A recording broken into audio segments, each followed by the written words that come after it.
I'm holding in my hand the all-time best-selling cereal in North America, Kellogg's Raisin Bran Crunch. For years, the Kellogg's Corporation tried to sell us on Raisin Bran, plain old Raisin Bran, by trying to sell us on raisins, right? More raisins, 2 scoops. 2 scoops that taste too good.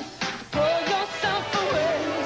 2 scoops of baking soda and flakes of bread. We didn't want more raisins. We wanted crunch.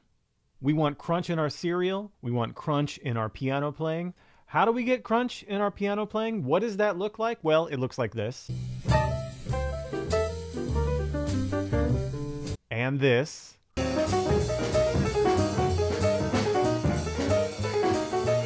And this. Those are all examples of some serious crunch from the great Oscar Peterson. Today, we are working on Oscar Peterson's Crunchy Double Stops. There is a PDF for this session. You're going to want to download that. It has what we're working on. Make sure to get that. What are crunchy double stops? Well, they've obviously got a lot of crunch. But it's a term that Peter Martin and I kind of just randomly came up with as we were talking about these very specific sounding piano ideas. And it comes actually from string music, from violins. Double stop is when a violinist or violist or cellist or bassist plays more than one string at one time. Here's the great Hilary Hahn ripping up some Paganini.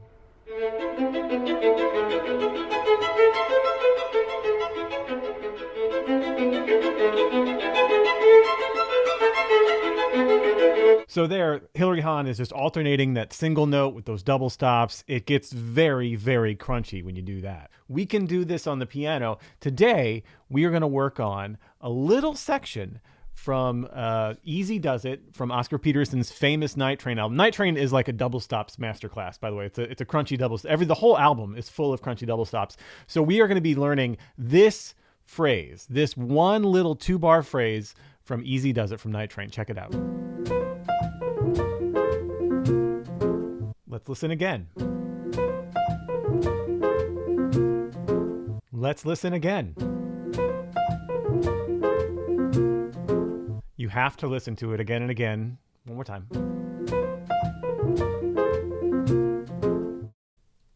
So, what is going on here? Isn't that phrase amazing?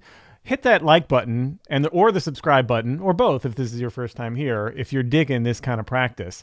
We're going to take this phrase, we're going to do it in 3 different tempos, and then stick around at the end because we're going to do the most important thing you can do when you're learning something new if you want it in your playing. If you don't really want to know it, then don't worry about it. But if you want this to stick and become part of your language, stick around and we're going to do that thing at the end that I promise will help you lock it in even more.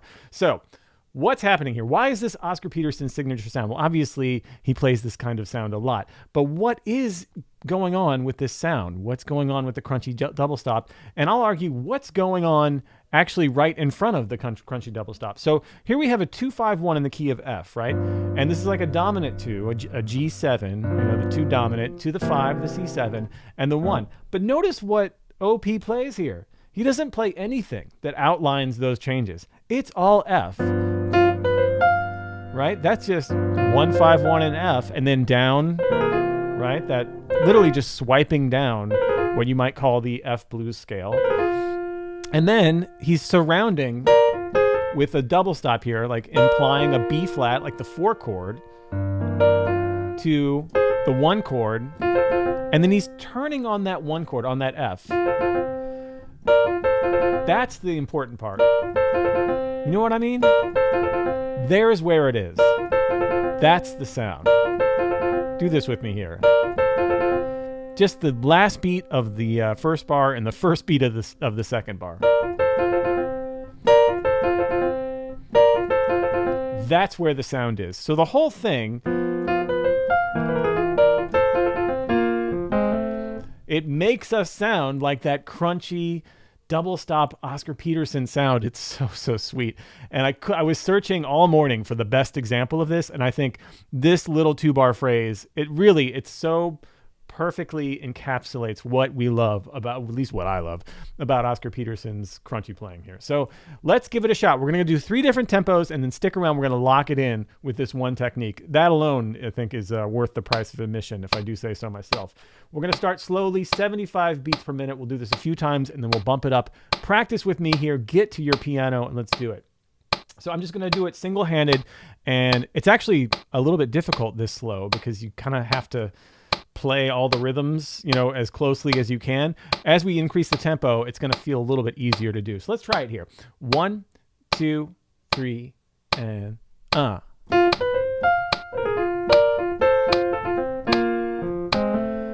right. So what do we notice that first time through? So really, one of the hardest parts here is this second phrase.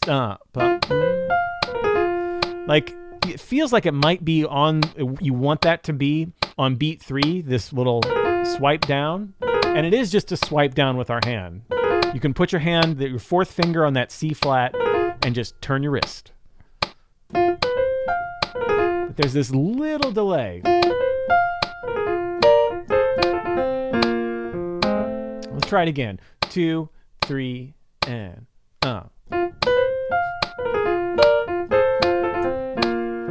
Isn't that great? 2, 3, again. No. There it is. I'm going to play some bass and some chords for you. Just some simple shells here. You run this 4 times through at 75 beats per minute. Here we go. 2, 3, and again. One more time.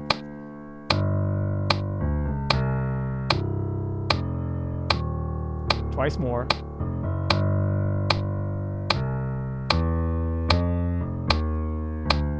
Last time.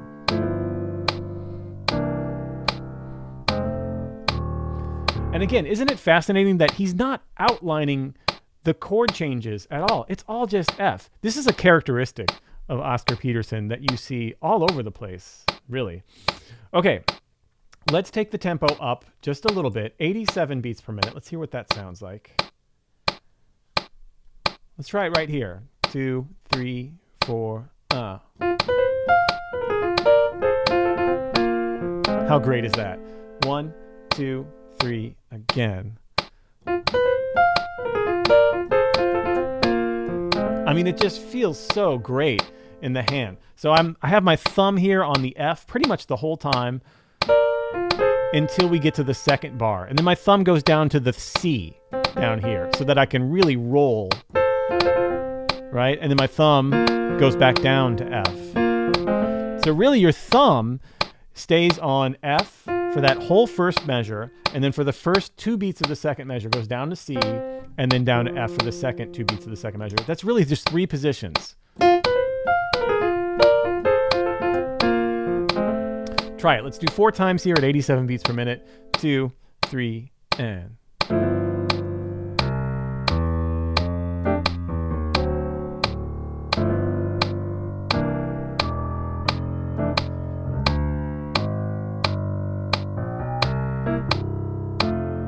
last time.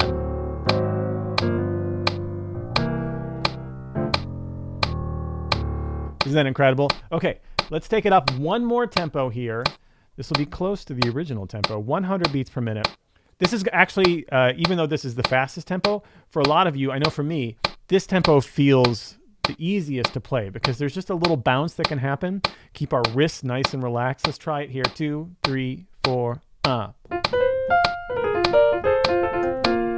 It all just kind of falls over. Let's try it again. 2, 3, and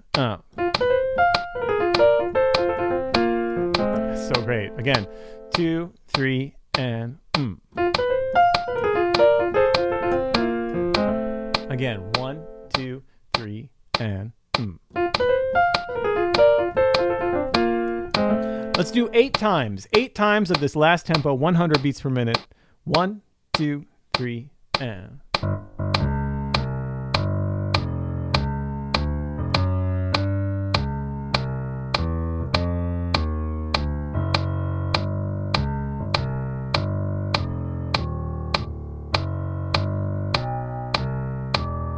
keep going. It's too much fun. Keep at it.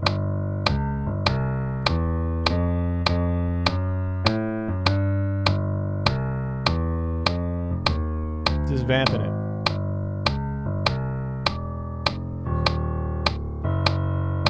All right, here we go. How great is that? Isn't that fantastic? I just think it's so much fun. Okay, let's try locking it in for real. Now, if we want to lock this in, if we really want to understand it, we need to transpose it to at least one other key. I'm going to take it up one whole step to the key of G. We're going to go back down to 75 beats per minute. I promise.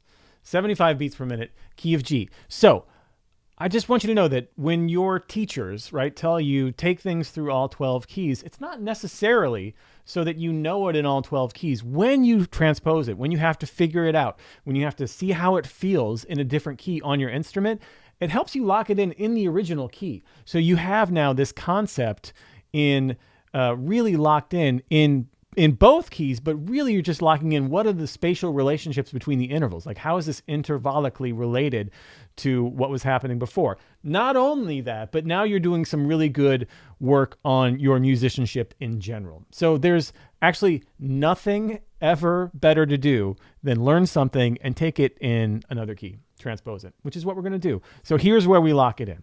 Let's go back down to 75 beats per minute. To see where this sits in the key of G. It's probably going to be a little bit tougher in the key of G. So here we go. Let's try it. 2, 3, and That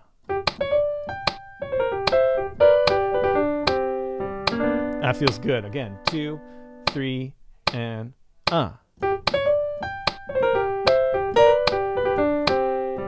How great is that? Again, 2, 3, and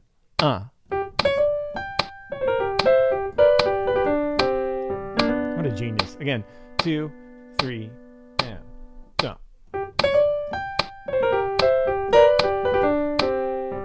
Now, in this key of G, we can also see, right? It's clear to see. He's not spelling out A7. There's none of this like, there's no spelling out of the harmony. It's all just G. I mean, you could just be playing all of this over a G7. It would sound great. You would never know that it's over a 2-5-1, right? Just based off of the melodic content. That's kind of an important thing to note here. And like I said before, that's part of this signature sound with Oscar Peterson. Let's try it here 4 times through. I'll play a little bass. You play the language. 2, 3, and.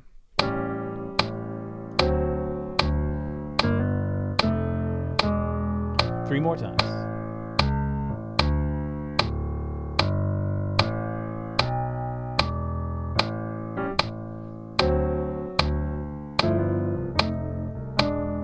Last time.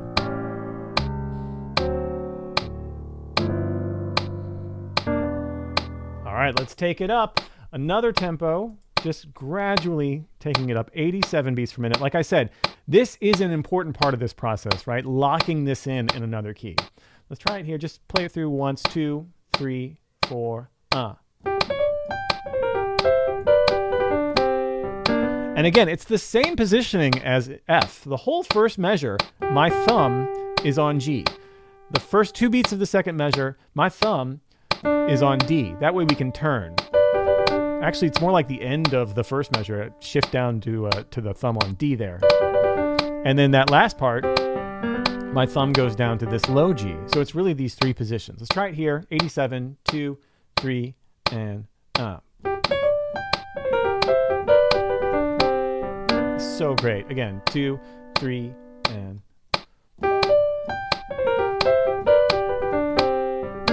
All right, here we go. I'll play some bass. You got it. 4 times through. 2, 3, and.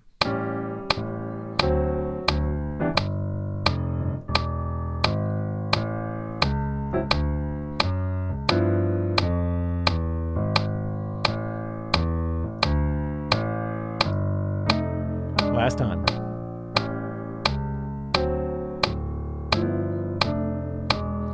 Easy does it. You know what I'm saying? 100 beats per minute will be our last tempo. And this is where we're really locking it in. Let's just play it. We'll just kind of like play it, see what happens. Maybe 8 times, maybe 16 times. we'll see what happens. This is going to be a great tempo. Just bounces. You might put some little thirds and sevenths here in your left hand, right? G and C sharp, F sharp and C for that D7. Just some guide tones there to help you out. Let's try it. Here we go. 2, 3, and again.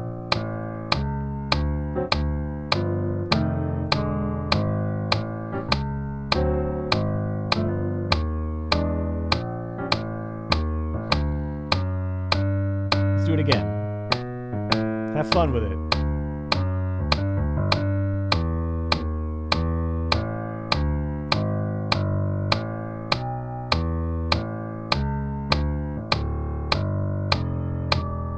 Last time. How great is that? Isn't that fun? So, I mean, just enough can't be said about how effective this work can be. So what do we learn? We learn that he's not really outlining the changes, even on a 2-5-1 where he's using a bunch of dominants. And in fact, if you transcribe a lot of Oscar Peterson, you're going to see that all over the place. At our new course with Open Studio that Peter Martin and I did with Language of the Masters, we transcribed his entire performance in Copenhagen of C Jam Blues. And I think the whole time he just stayed on C for most of it. A couple of times he would outline some of those 2-5s, but not really. He's just playing on C. Is great, and it feels great. That's part of the signature. But then there's those crunchy double stops, right? Where he's really outlining, and then he's outlining from the 4 to the 1, and then he's got this position, right? All down the major. It's so great. Thank you so much, folks. Again, check out the PDF. That's yours to take with you. I've got 3 keys on that PDF. Transpose it to all the other keys. Check out our new course, Language of the Masters. There's going to be a link there in the description. We just launched it last week. It's really, really popular already. So go check it out. All right. Really great to see you all. Until next time, happy practicing. Cheers, folks. Thank you, guys. Later.